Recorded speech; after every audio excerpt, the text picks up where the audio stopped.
안녕하세요. 저는 돌싱녀로 돌아온 30대 초반의 지방 사는 여성이에요.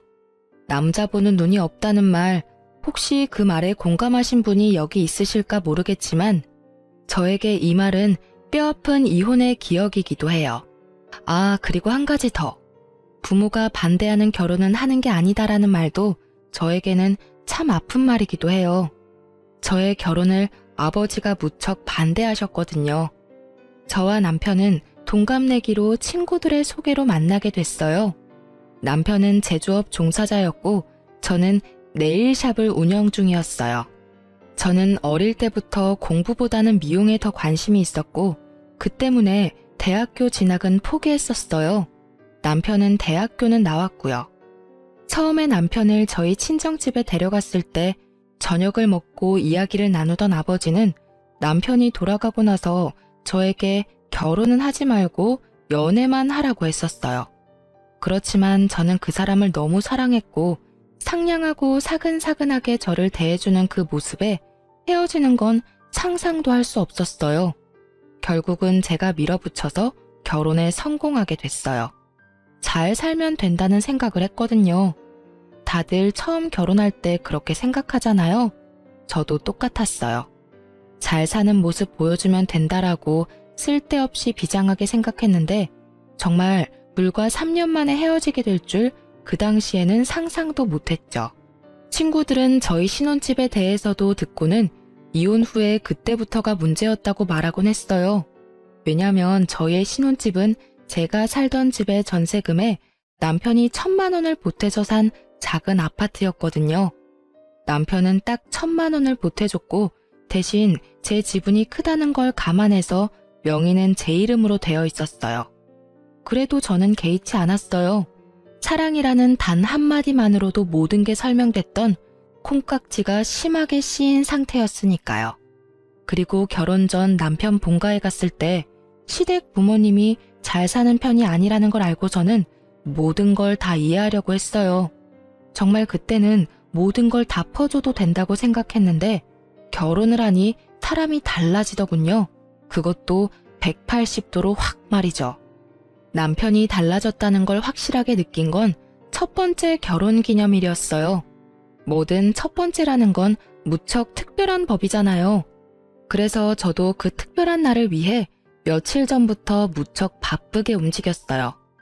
우선은 백화점에 가서 평소에는 사기 힘든 비싼 브랜드의 커플 신발을 장만했어요. 두 사람의 기념일이니까 선물도 2개면 좋잖아요. 사면서도 남편이 얼마나 좋아할지 생각하며 저 스스로도 무척 즐거운 쇼핑이었어요. 딱히 남편에게 미리 말하지는 않았어요. 첫 번째 결혼 기념일을 설마 잊지는 않을 거라는 생각을 하기도 했고 서프라이즈 느낌도 좋았으니까요. 그렇게 저는 신발을 사서 몰래 숨겨두고 결혼 기념일 당일에는 스테이크와 와인까지 준비했죠. 향긋한 향초와 제가 좋아하는 장미꽃으로 식탁을 장식하고 남편을 기다리고 있었는데 남편의 귀가가 점점 늦어지더라고요. 결국은 전화를 하지 않으려고 했던 저는 걱정 반 짜증 반으로 남편의 전화번호를 눌렀죠. 남편이 전화를 받는 순간 주변에 왁자지껄한 소리가 확 귀를 파고들더군요. 순간 제 머릿속을 차지하고 있던 반틈의 걱정이 순식간에 날아가 버렸어요. 남편에게 말을 건네는 제 목소리가 제가 생각해도 차갑게 굳어있을 정도였으니까요. 어디야? 아, 나 지금 친구들이랑 놀고 있지. 오늘 좀 늦게 들어갈 것 같은데 내일 해장국이나 좀 끓여놔줘. 제가 화난 건 전혀 생각하지도 않은 남편의 밝은 목소리에 저는 더 열이 받았어요. 너 오늘이 무슨 날인지 잊어버렸어? 그렇게 물으면서도 저는 머릿속으로 왜 이렇게 중요한 날을 잊어버린 거야 하고 생각하고 있었어요. 그런데 오늘? 결혼기념일 맞지? 내뱉으려고 미리 머금었던 말들이 그 말에 다시 목구멍 안으로 쑥 밀려 들어가 버렸어요. 당연히 잊고 있어서 놀고 있는 거라고 생각했는데 알면서 놀고 있다는 말이 너무 충격이었으니까요. 제가 말을 잊지 못하니 남편이 먼저 말하더군요. 내가 안 와서 화났어? 자기가 좀 이해해. 어차피 잡은 물고기인데 기념일 꼬박꼬박 챙길 필요 없잖아. 솔직히 연애 때 챙겨준 것도 엄청 힘들었거든. 그러니까 우리 이제 이런 기념일 적당히 하자. 솔직히 연애 때 힘 다 써서 이젠 그런 거 챙길 힘도 없어. 해맑게 미친 소리를 하고 일방적으로 전화를 끊는 남편놈을 보니 갑자기 부모님 생각이 나더라고요. 하지 마라는 결혼했다가 이 꼴이 된 것 같아서 힘든 소리도 못하겠고 열은 받았는데 풀 곳은 없고 결국은 저도 행동으로 보여주기로 했어요. 저는 제가 산 신발 선물을 꺼내 사진을 찍었어요. 그리고 그걸 SNS에 올리고 미안해 안녕 이라고 썼거든요. 남편이 그걸 보고 돌아오기만 한다면 용서해주겠다는 마음으로요. 그런데 연락 하나 없더라고요. 신경도 안 쓰고 열심히 놀고 있는 모양이더라고요.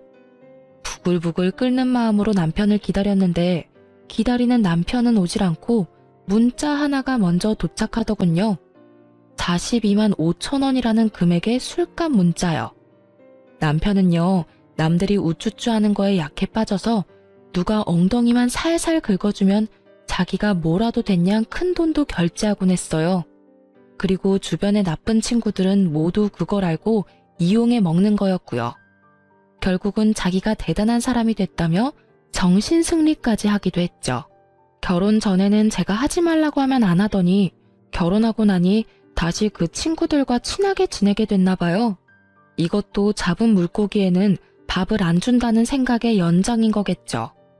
잠을 자야 하는데 머릿속이 부글부글 끓으며 잠이 너무 오지 않더라고요. 더 또렷해지기만 했죠. 그리고 문이 열리고 남편이 들어오는 소리가 들렸어요. 인사불성에 빠져서는 들어오자마자 씻지도 않고 침대에 누워 바로 자더군요.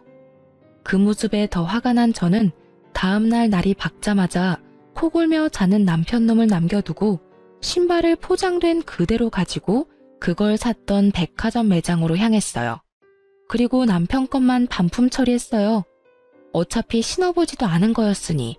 그리고 저는 반품한 남편 신발값으로 제 옷이랑 액세서리를 샀어요. 백화점에서 코스 요리까지 먹고 집에 왔는데 남편이 어디 갔었냐며 난리더군요. 아침부터 어디 갔던 거야? 해놓으라는 해장국도 안 해놓고. 어제 결혼기념일 안 챙겼다고 설마 삐쳐서 밥도 안 해놓고 남편 굶긴 거야? 웃기지도 않게 상전 노릇하고 있는 남편놈을 보니 사그라들었던 화가 다시 활활 타오르더라고요. 그래, 당신이 안 챙겨준 결혼기념일 챙기려고 나 혼자 쇼핑이나 하고 맛있는 거 먹고 왔어. 그러면서 저는 제가 산 물건들 가방을 주르륵 늘어놨어요. 남편이 기웃거리며 자기 물건을 찾는 꼴이 너무 웃겨서 웃음이 나올 뻔했어요. 근데 왜 자기 것만 사왔어? 결혼기념일인데 내 건 어디 갔어? 당신이 굳이 기념일 챙기지 말라며. 안 주고 안 받고 싶은 거라고 생각해서 준비 안 했어. 알아서 내 건 내가 챙길 테니까 네 건 네가 알아서 챙겨. 아, 근데 이번 달 카드값 많이 나와서 힘들 테니까 뭐라도 살 거면 다음 달에 사. 어제 술값 40만 원 넘게 나왔더라고. 술값이 많이 나왔으면 당신도 이런 걸 사지 말았어야지. 너 설마 내가 어제 결혼기념일에 술 마시러 갔다고 화나서 이런 짓 한 거야? 정말? 술값을 많이 쓴 건 너잖아. 근데 왜 내가 당신 때문에 아껴 써야 하는데? 나도 돈 벌고 있어. 너한테 돈 타서 쓰는 것도 아닌데 왜 참견이야? 그리고 나는 어차피 결혼하면서 당신 따라 멀리 오는 바람에 돈 쓸 친구도 없어서 당신처럼 하룻밤에 40만 원 넘게 쓸 일이 없거든? 근데 너무 불공평하잖아. 당신은 돈을 그만큼이나 유흥비로 썼는데 왜 나는 그 돈을 못 써? 나도 그만큼 쓰려고 나를 위해 쇼핑한 거야. 그 정도는 이해하지? 그렇게 이야기해도 남편은 이해를 못 하더라고요. 그저 자기 선물이 없다는 거에만 꽂혀서는 계속 선물 이야기만 해댔어요. 아, 장난하지 말고. 내 선물 있지? 어제 SNS 올린 거 아침에 봤거든? 신발 사놓은 거 맞지? 그거? 반품했는데? 너 어차피 잡은 물고기 밥 안 준다며? 우리 첫 결혼기념일이라 내 돈을 좀 썼는데 네가 그런 생각이면 나도 따라야지 뭐. 그래서 내 것만 남겨두고 반품했어. 그걸 왜 네 맘대로 반품하는 건데? 아, 진짜 어이없네. 아니, 무슨 생각으로 샀다가 반품을 한 거야? 이래서 못 베어먹은 것들은 티가 나.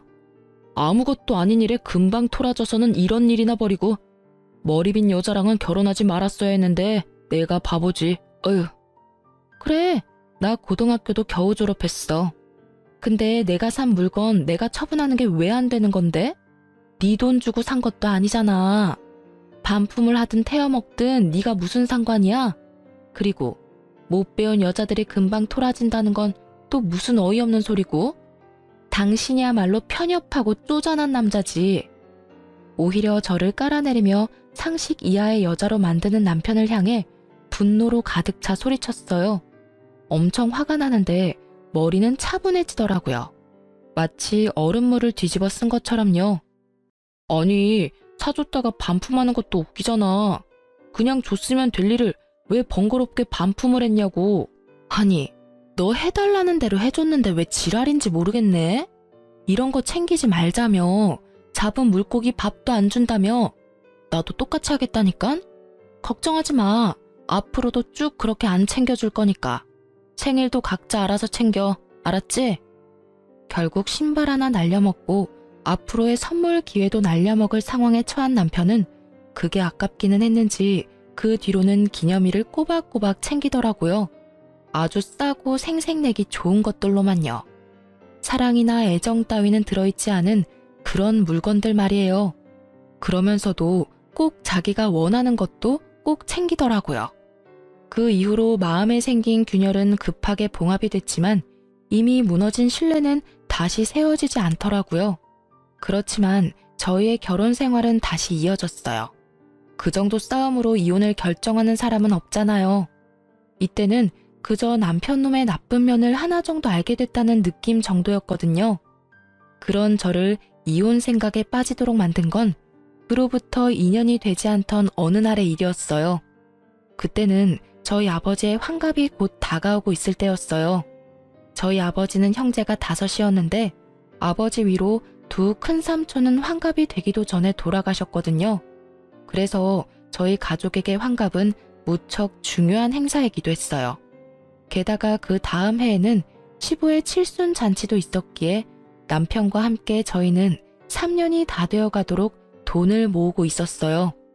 각자 30만 원씩 돈을 내서 총 60만 원을 한 달에 모았으니까 그 당시에는 2천만 원에 가까운 돈이 저금되어 있었어요. 그리고 그렇게 아버지 환갑을 며칠 앞둔 날 갑자기 시부모님께서 해외여행을 떠나신다고 연락이 왔더라고요. 저는 갑작스레 여행 간다는 연락이 와서 당황했어요. 그 전에 남편이나 시댁에서 말해줄 거라고 생각했는데 당일날 알게 됐거든요. 그래도 두 분이 노후를 잘 보내고 있구나 하는 생각으로 평범하게 지내려고 했는데 그 뒤로 두 분이 단톡방에 올리는 사진들이 무척이나 심상치 않더라고요. 비싸 보이는 침실의 모습과 음식들의 사진, 그리고 무엇보다 배경이 바닷가라는 것을 보고 그제야 두 분이 크루즈 여행을 갔구나 하고 생각을 했던 거죠. 호화로운 모습을 보니 한 사람당 돈 1,000만 원은 깨졌겠구나 하는 생각을 잠시 했는데 불현듯 그 큰 돈이 어디서 났을까 하는 생각이 떠오르더라고요. 시댁이 원래 그다지 부유한 집안은 아니었거든요. 콕 집어 말하자면 돈을 악착같이 아끼며 사시는 분들이라 저렇게 비싼 것들을 살 성격도 못 되시는데 말이죠. 여행이라면 관광버스에 10,000원 주고 가는 것만 생각하시던 분들인데 갑작스러운 크루즈 여행이라니. 게다가 옷도 다 새로 사서 입었는지 무척 비싼 옷을 입고 있더라고요. 저는 순간 쎄한 느낌이 등골을 스치는 걸 느꼈어요. 시부모가 로또에 당첨된 게 아니라면 무슨 일이 생긴 게 틀림없다는 생각으로 남편에게 조심스레 물어봤어요. 근데 당신 시댁 어른들 무슨 돈이 있으셔서 크루즈 여행을 가셨을까? 평소에는 비싼 음식 먹기만 해도 경기를 하시는 분들이시잖아. 아, 그거? 내가 돈 좀 보태드렸어. 명색이 아들인데 이럴 때 효도 좀 해야지. 안 그래? 아버지 칠순도 얼마 안 남고 해서 말이야. 저는 그 말에 화가 났어요. 그렇지만 뭐라 할 수는 없었어요. 자기 부모님 여행 보내드리는데 자기 돈 보태는 거 제가 뭐라고 할 수 있는 상황이 아니잖아요. 그렇지만 우리는 부부고 서로 경제권을 완전히 묶은 건 아니지만 큰돈 들어가고 나가는 거는 서로에게 알리는 게 좋잖아요.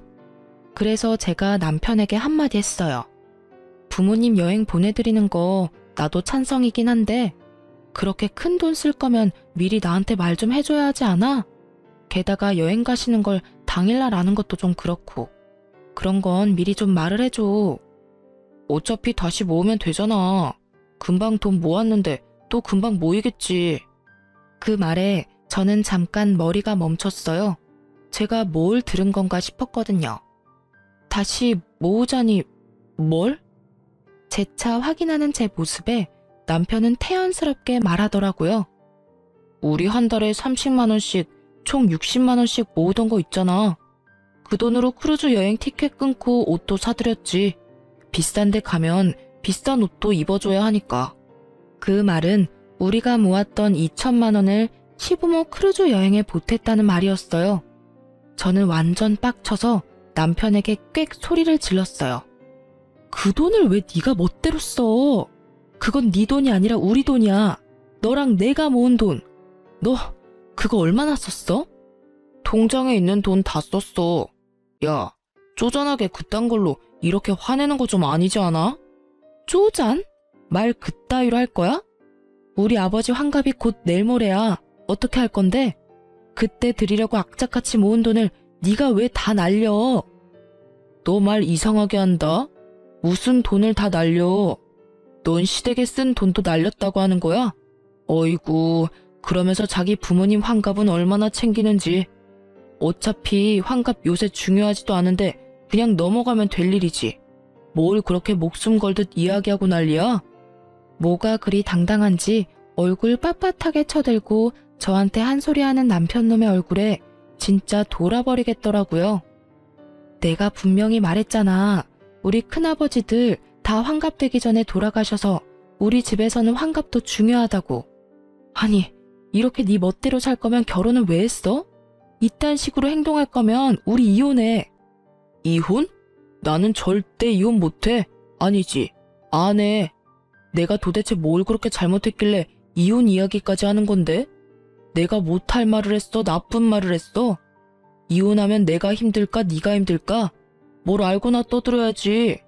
무식하면 용감하다더니 네가 딱 그 꼴이야. 배운 게 없으면 가만히나 있던지 쓸데없이 나대고 난리야. 나는 너처럼 돈밖에 모르는 여자 딱 징그러워. 완전 과대망상 환자 아니야? 아니, 그 돈 좀 썼다고 이런 식으로 사람을 몰아? 남편놈의 그 말이 저에게는 진짜 인연 끊자는 식의 막말로밖에 들리지 않았어요. 그럼 무식하고 돈밖에 모르는 징그러운 여자랑 왜 이혼은 안 해주는데? 그렇게 답답하고 열받으면 왜 나랑 살아? 배운 거 많고 돈에 초연한 그런 여자랑 살던지. 아, 맞다. 너 나한테 빨대 꽂으려고 결혼한 거지? 그래. 그러면 다른 여자 찾기 힘들겠지.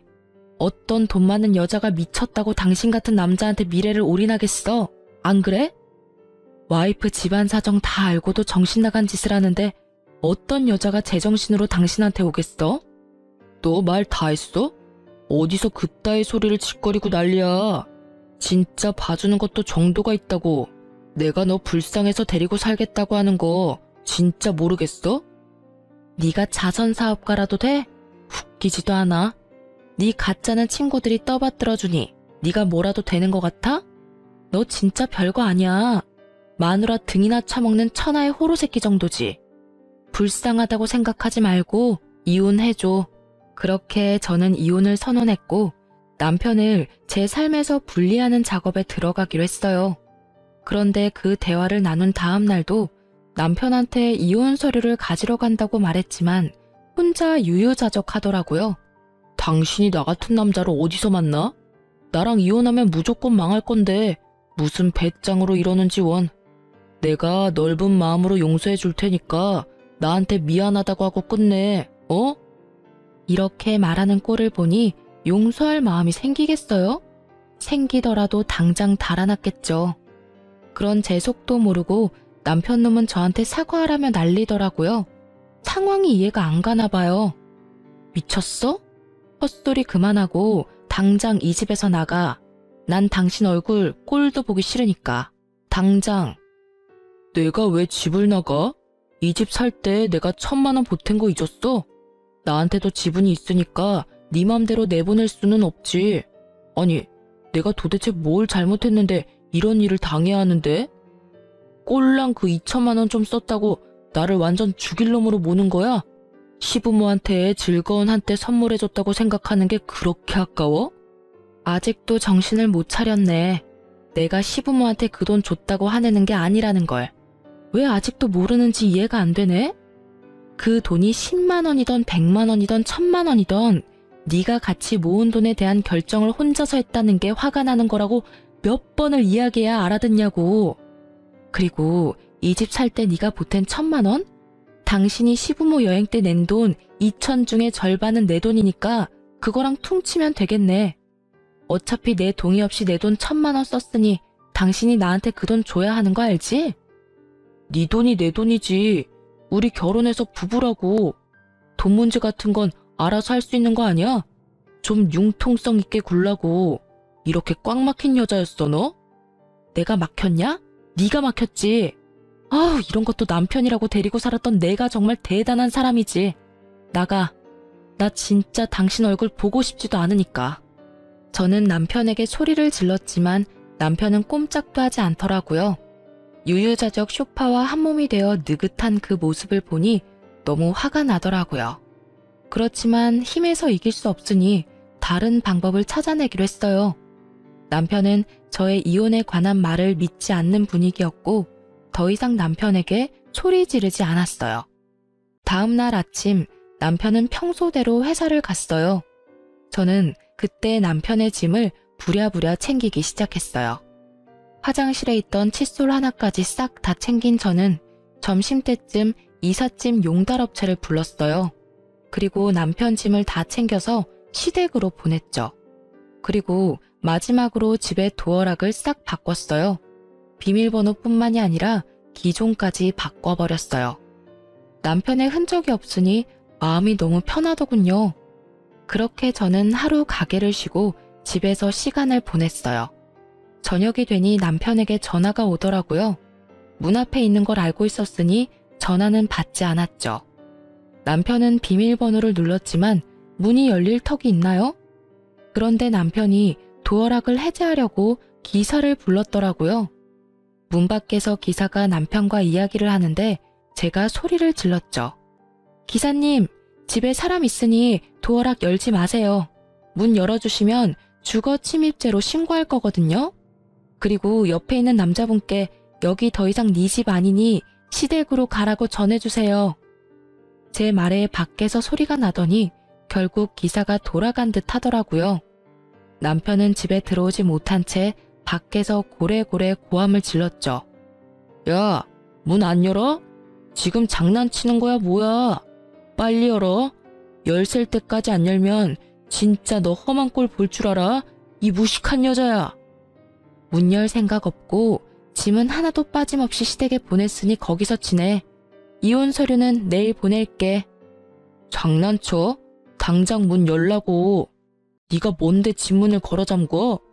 고래고래 소리를 지르던 남편 놈은 옆집 사람의 항의에 결국 꼬리 내리고 시댁으로 가더군요. 저는 속이 시원하더라고요. 남편 놈 얼굴 안 보는 게 어찌나 속이 시원하던지. 다음날 저는 이혼 서류도 시댁에 보냈어요. 시부모님이 안 계시니 그 사이에 해결할 생각이었죠. 그런데 며칠 뒤 크루즈 여행에서 돌아온 시모가 저에게 전화를 했어요. 얘야, 여기 무슨 서류가 왔는데 이혼 서류라고 하는구나. 혹시 너희들 무슨 일이 있니? 우리 집에 아버 모시며 짐까지 다 보내놓고 여기서 회사를 다니고 있으니 대관절 이게 다 무슨 일이야? 어머님, 이런 말씀 드리기 전에 해결하려고 했는데 그 사람이랑 저 이혼하기로 했어요. 지금은 저만 이혼을 원하는 상태고 남편이 계속 거부하면 소송할 거고요. 왜 갑자기 이혼을 해? 너희 그렇게 잘 지내놓고선. 시모의 놀란 목소리가 들렸어요. 저는 시모에게 다 털어놓기로 했어요. 시댁에서도 이제는 알아야 할 상황이기도 했고요. 그 사람이 저희가 같이 모은 목돈을 몰래 혼자 다 썼더라고요. 다른 건 다 용서해도 그건 좀 아니잖아요. 개인 돈도 아니고 우리가 같이 사용하는 돈을 어떻게 그렇게 함부로 사용할 수 있어요? 그럴 리가. 걔는 절대로 그런 애가 아니야. 설마 그렇다 하더라도 필요한 곳에 썼겠지. 필요한 곳이기는 했죠. 두 분 호화 크루즈 여행 갈 때 쓴 돈이 그 돈이거든요. 저도 두 분 여행 보내드리는 거에 불만은 없어요. 그런데 사용할 거라면 최소한 미리 저한테 이야기라도 해야 하지 않나요? 그런데 저는 어머님이 사진 보내기 전까지 여행 가는 거에 대해 아무것도 몰랐어요. 게다가 그 돈은 저희가 양가 부모님 잔치 때 쓰려고 모은 돈이었어요. 특히 저희 아버지 환갑이 바로 코앞인데 그 돈 다 써버려서 저는 지금 해드릴 수 있는 게 없고요. 아니, 이런 걸 다 떠나서 최소한 저한테 미안한 감정이라도 가져야 하는 거 아니에요? 아예 저를 무식하고 돈만 밝히는 여자라고 얼마나 고래고래 소리를 치는지. 그래서 이혼하기로 했어요. 제 말에 시모가 꿀먹은 벙어리가 되더군요. 그 2천만 원을 두 분께 쓴 거 아깝다고 생각하는 거 절대 아니에요. 만약 아버지 환갑이 아니었으면 두 분께 충분히 그런 선물 드릴 수도 있는 상황이었고요. 그런데 그 큰 돈을 같이 모은 사람에게 한마디의 상의도 없이 써버리는 건 그 사람 잘못이 틀림없다고 생각해요. 아니, 잘잘못을 가릴 필요까지도 없이 그냥 제가 그런 사람을 견디지 못하겠어요. 앞으로 집을 옮기거나 사업 때문에 큰 돈이 생기면 이번처럼 똑같이 자기 원하는 대로 돈을 쓰지 않겠어요? 하나를 보면 열을 한다고 제가 봤을 때는 그럴 만한 사람이거든요. 얘야, 우리는 그런 건 생각도 못하고 나는 그저 아들이 개인적으로 모은 돈이라고 생각했어. 내가 생각해도 그게 나쁜 일이기는 한데 그것만으로 이혼하는 건 너무 성급하지 않니? 오해가 있을지도 모르고 또 다르게 생각하면 이해해 줄 수 있을 법도 하고. 그거 하나만으로 헤어지자고 하는 건 아니에요. 그 사람은 저한테 무식하다거나 배워먹지 못했다거나 그런 말을 서스럼없이 쓰거든요. 게다가 제가 하는 말을 하나도 신경 써서 듣지를 않아요. 저희 가족 대대로 환갑을 못 넘긴 분들이 많아서 우리 집은 환갑잔치 중요하게 생각한다고 몇 번을 말했는데도 환갑잔치 2주 앞두고 이런 짓을 벌였으니까요. 와이프를 얼마만큼 아래로 보면 장인어른을 이렇게 홀대하는 걸까요? 이야기를 듣던 시부모도 제 말에는 아무런 말도 더 이상 잊지를 못했어요. 이건 서로 이해하라는 선을 떠난 무척이나 감정적인 상황이 되어버렸으니까요. 예, 며느라가 미안하다. 우리는 그런 것도 모르고 내가 이놈한테 단단하게 일러놓으마. 대체 그 녀석은 어쩌자고 이런 일을 한 거야? 시모가 급히 저에게 위로의 말을 건네더라고요. 그렇지만 이미 상해버린 감정은 다시 봉합되지 않았어요. 결국 이혼 소송이 진행되었고 남편놈은 제가 일하는 네일샵까지 찾아와 제게 소송을 취하하고 돌아오라며 당당하게 굴더군요. 소송 취하하고 빨리 원래대로 다 돌려놔. 너처럼 무식한 여자 누가 데려가? 나 말고는 너 받아줄 사람 없다니까. 그리고 내가 100번 양보해서 이번 환갑 때 50만 원 정도 지원해 줄게. 솔직히 그거면 떡을 치고도 남잖아. 정말 말은 잘하죠. 1000만 원과 50만 원이 비교가 되는 것도 아닌데 마치 인심 써서 그 정도 해준다는 걸 보니 정말 대단하다 싶더라고요. 지금 나하고 개그하는 거야? 2천만 원을 가져다가 홀라당 해먹고는 고작 50만 원을 준다고? 너한테는 그게 상식이야? 어떻게 눈 하나 깜빡 안 하고 그런 미친 소리가 나와? 그리고 내가 많이 배우지 못한 건 맞지만 네가 인간이 덜 된 놈이라는 건 잘 알겠어. 넌 뭘 그렇게 많이 배웠길래 남이 모은 돈까지 말도 없이 쓰는 미친 짓거리까지 배운 거야? 미친 짓거리? 이게 사람이 봐주니까 눈에 뵈는 게 없지? 나 오늘 여기서 계속 죽치고 있을 거니까 알아서 해. 네가 소송 취하해줄 때까지 나 안 나가. 남편놈은 대기석 의자에 널브러지듯이 앉아서는 눈까지 감고 팔짱까지 끼고는 모르쇠로 운운하며 앉아있더라고요. 웃기지도 않네. 그렇게 대단한 님께서 왜 나 같은 별 볼 일 없는 여자랑 이혼을 못해서 그렇게 난리야? 혹시 집 때문에 그런 거야? 아니면 또 돈 모아두면 다 가져가려고 그런 거야? 짐작하는 것이 너무 많은데? 다 나쁜 이유들 뿐이라서. 나는 이혼 소송 취할 이유가 없는데? 저는 남편 놈을 향해 쏘아붙였어요. 정신 나간 헛소리를 실실 하는 거 보니 진짜 실성이라도 했나 싶었거든요.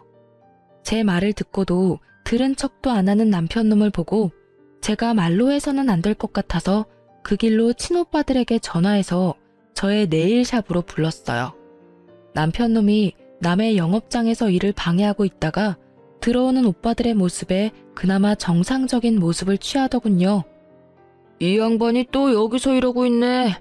당장 여기서 나와. 남의 가게 영업 방해하지 말고.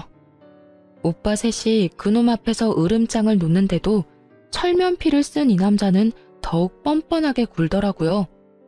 아니 형님, 저희는 아직 결혼한 사이예요. 와이프 옆에 있는 게 뭐가 그렇게 잘못된 건가요? 그리고 남의 부부 일에 참견하지 마시죠. 잘못이지. 동생이 싫다는데 계속 이러는 거 스토킹인 거 몰라? 그리고 우리는 처음부터 널 우리 가족으로 생각한 적 없어. 동생이 너무 원해서 결혼을 시켜준 것뿐이고 다행스럽게도 이제라도 헤어진다는데 당연히 도와줘야지. 그러니 더 이상 동생 괴롭히지 말고 썩 꺼져. 괴롭히기는 누가 괴롭혔다고 그럽니까? 그냥 오해가 좀 쌓인 것뿐이라고요. 이야기하다 보면 다시 돌아올 일이고 다시 얼굴 맞대고 살다 보면 좋아질 일이고. 마치 자신은 하늘을 우러러 한 점 부끄럼 없다는 듯 당당하게 말하는 걸 보니 제 뱃속이 다 꼬이더라고요. 좋아지기는 혼자 김칫국 마시지 말고 나가라니까. 한 번만 더 우리 동생 괴롭히면 그때는 주저하지 않고 경찰에 신고할 테니까 알아서 하라고. 결국 3명의 오빠들에게 한 소리 거하게 들은 남편놈은 투덜대며 돌아갔어요. 저는 오빠들에게 너무 미안한 마음뿐이었어요. 그렇지만 오빠들은 역시 제 편이더라고요. 저 자식 또 오면 우리한테 전화해. 어차피 우리 다 근처에 있잖아. 우리 없으면 아버지 불러도 되고. 아빠는 너무 미안해서 못 불러. 그렇게 반대하는 결혼했었는데 이제 와서 도와달라고 하는 것도 죄송스럽고. 걱정하지 말래도 아빠가 너한테 쏟는 애정이 보통은 아니잖아. 그러니까 다음에 이런 일 있으면 아버지 불러. 알았지? 저는 오빠의 말대로 하기로 했어요. 그리고 남편놈이 사업장 근처에 얼씬거리기만 해도 오빠들을 소환했어요. 그리고 그렇게 얼마 지나지 않아서 남편놈은 체념한 건지 더 이상 오지 않더라고요. 그리고 이혼 판결이 났어요. 어차피 결혼 생활도 길지 않았고 재산 분할은 예상한 바와 크게 다르지 않더라고요. 그 집은 제 품에 돌아왔지만 사실 더 이상 살고 싶은 마음도 없었고 그 집이 제가 원했던 집도 아니었거든요. 그저 전 남편 사정에 맞춰 찾은 집이었을 뿐이니까요. 그래서 소송 끝나고 법률관계 정리 끝나고 나서는 후다닥 집부터 팔아버렸어요. 그런데 이렇게 모든 게 깨끗하게 끝났으면 좋았을 텐데 갑자기 전 남편이 제 가게로 다시 찾아왔더라고요. 구질구질하게 구는 남편놈 때문에 진절머리가 날 지경이었지만 가게에서 난동을 피우며 헛소리를 하더라고요. 아니, 왜 네가 집을 가져가? 그 집 살 때 나도 돈 1,000만 원 낸 거 알잖아. 그러면 나한테도 뭐 좀 떨어져야 하는 거 아니야? 이건 한참 잘못됐어. 소송이 잘못된 거라고. 게다가 애초부터 잘못은 네가 했는데 피해는 내가 봐야 하는데 둘이 같이 모은 돈이니 내가 어떻게 쓰던 네가 따라와주면 될 일이잖아. 네가 이해심이 모자라서 이혼을 하게 됐는데 피해는 왜 내가 받아야 하냐고. 구구절절 하는 말마다 내게 잘못을 떠넘기는 걸 보니 여전히 반성이라고는 하나도 안 하고 있더라고요. 그 이야기를 듣고 있던 제가 열받아서 한 소리 하려는데 네일샵 안쪽으로 아버지가 들어오시더라고요. 제가 이혼한 걸 최근에 알게 되신 아버지는 남편놈이 저번에 가게에서 난동 피운 걸 오빠들에게 듣고서는 이렇게 제 작업장 근처에 항상 계셨거든요. 남편놈 오면 꼭 한마디 해줄 거라고 말이죠. 전 남편은 이제는 눈에 뵈는 것도 없는지 제 아버지를 보고도 남편 놈은 뻔뻔하게 굴더라고요. 그래도 큰 소리를 치지 못하는 눈치였어요. 아니 이게 누군가? 내 딸하고 이혼한 사람 아닌가? 그런데 왜 여기 있어? 애저녁에 똑똑하고 마음씨 넓은 여자 찾아 떠난 줄 알았더니. 아니 장인어른, 어르신도 생각해보세요. 이 상황이 제가 잘못해서 벌어진 일이냐고요. 저는 우리 부모님께 효도 한번 한 것뿐이고, 솔직히 결혼했으면 시댁 부모 챙기는 것도 당연하잖아요. 그런데 왜 제가 이혼을 당하고 집까지 뺏겨야 하는지 이해가 안 돼서 그럽니다. 그래, 각자 부모 챙기는 건 당연하지. 그런데 그럴 거였으면 자네 돈으로 효도하지 그랬어. 마누라 돈으로 생색냈으면서 사과는커녕 뻣뻣하게 굴지 않나. 그리고 무식하다고 욕할 때는 언제고 지금 여기 와서 이러고 앉아있어. 절이 싫으면 중이 떠나는 법이지. 자네가 집 가진 우리 딸이 싫으면 자네가 떠나는 게 맞지 않나. 설마 이제 와서 사람 같은 정신 나간 소리 하려는 건 아닐 거고. 그럼 그 집이 그렇게 아깝나? 그렇게 말씀하시면 안 되죠. 소송 자체부터가 잘못된 거라고요. 저는 하늘에 맹세코 잘못한 게 없고 왜 피해는 제가 고스란히 다 받아야 되는지 모르겠습니다. 와이프가 시댁을 모시지 않은 게 더 큰 잘못이라고요. 그러니까 같이 살던 집의 절반은 제 것이나 다름없고요. 그게 무슨 말도 안 되는 소리야. 잠깐 기다려봐라.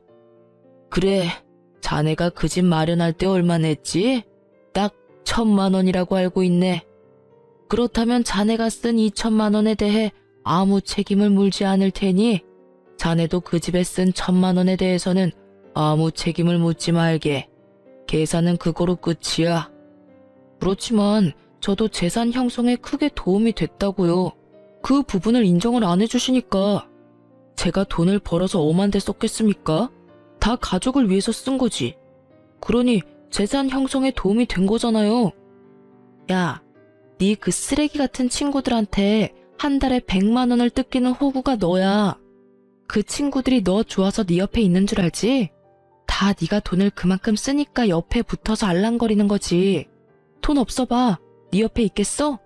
그래놓고 뭐? 가족을 위해서 썼다고? 결혼하고 기념일마다 날 챙겨주기를 했어? 선물을 사주기를 했어? 아무것도 해준 것도 없는 주제에 뚫린 입이라고 막말한다 이거지? 재산 형성에 도움이 돼? 지랄하네. 돈 한 번 갖다 주지도 않고 쓰기만 한 네가 무슨 자격으로 여기 와서 이러고 있는 거야? 그러고도 네가 인간이냐? 야, 네가 아무것도 몰라서 그러는데 나도 충분히 남편으로서 부부의 일원으로 재산 형성에 도움이 됐다고. 그리고 친구들한테 돈 쓰는 건 유흥비라고. 너랑 외식할 때도 돈 냈잖아. 어디서 못 배운 티를 내? 네가 뭐 법률적으로 아는 게 있긴 해? 어디서 주워들어가지고 어림짐작하는 것 같은데 제발 좀 제대로 알고 이야기를 해. 결국은 아버지 앞에서도 못 배웠네 어쩌네 입을 놀린 남편놈을 보며 저는 눈앞이 캄캄하더라고요. 그 이야기를 듣던 아버지가 한 소리 하더군요. 그래, 자네 말대로 우리 딸이 배움이 부족하기는 하지. 그런데 그렇게 부족한 우리 딸에게 많은 게 하나 있어.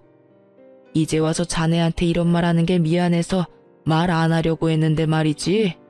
우리 딸은 돈복이 많지.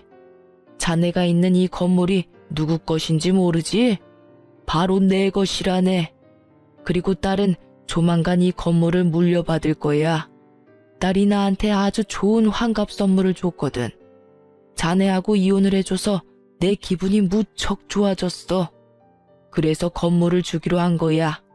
자, 어때? 이래도 우리 딸이 많이 모자란가? 그 말에 남편의 얼굴이 완전 깜짝 놀라더라고요. 그것마저도 정말 가증스럽게 보이더라고요.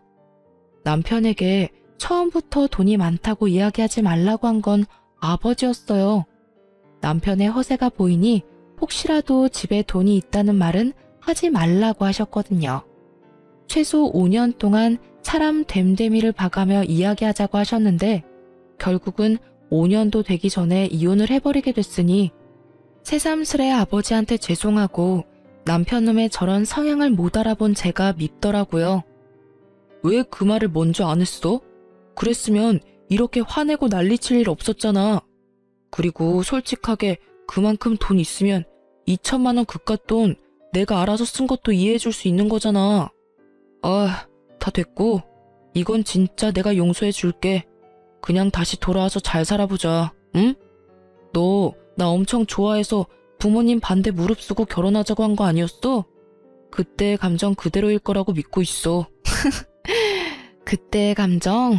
이미 너한테 가지고 있던 정이란 정은 다 떨어지고 없어. 왜? 아버지가 건물 주고 내가 그 건물 물려받을 사람이니까 아깝니? 뻔뻔한 것도 정도가 있지. 네가 쓴 그 돈에 우리 아버지 환갑 여행 비용도 있었다는 걸 알면서도 네가 뻔뻔하게 우리 아버지 건물을 욕심내? 내 눈에 흙이 들어와도 너랑 재결합할 일은 없어. 얼굴도 보고 싶지 않은데 너랑 무슨 재결합이야? 지금 당장 경찰에 신고 안 하는 것만으로도 넌 나한테 고마워해야 할 상황이라고. 제가 하는 말에 뻔뻔했던 남편놈의 낯짝이 결국에는 무너지더라고요. 울며 불며 매달리는 게 아니라 이 와중에도 저희 아버지 눈치를 보더라고요. 장인이 가진 돈이 그리도 탐이 났는지 그걸 보니 새삼 저런 놈을 선택한 제 두 눈이 문제가 있었던 게 아니었나 싶더라고요. 그런 남편의 눈에 담긴 욕심을 읽었는지 아버지가 전 남편에게 한마디 하더라고요.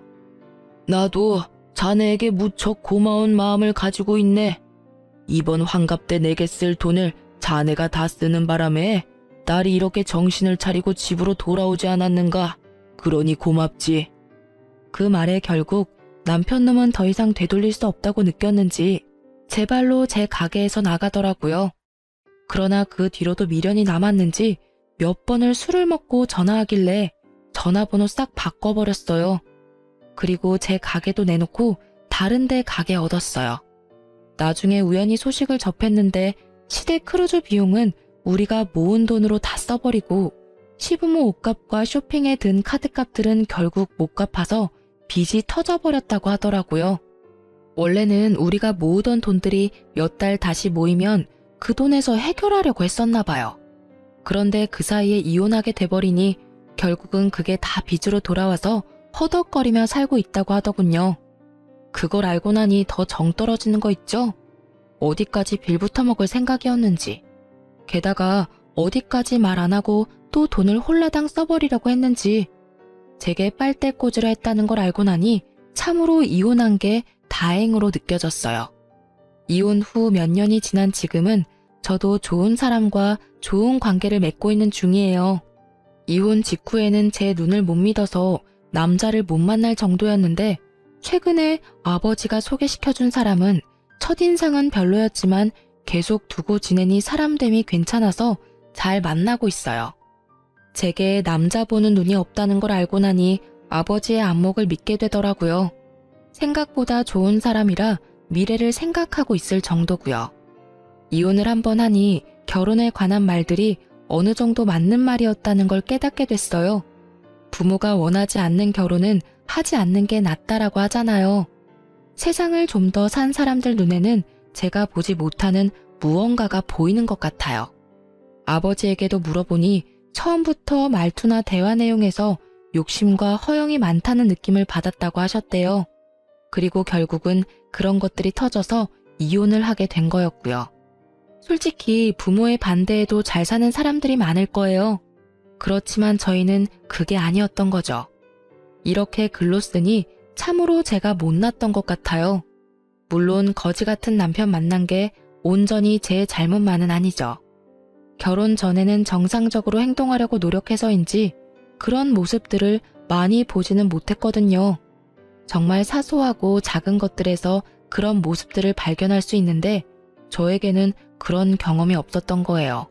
제가 사람 보는 눈이 없다는 것보다도 상대방을 속이는 사람을 조심하라는 말을 하고 싶어서 글을 쓰게 됐어요. 쓰고 나니 후련하기도 하고 자아성찰이 되네요. 긴 글 읽어주셔서 감사하고 모두 행복한 하루 보내세요.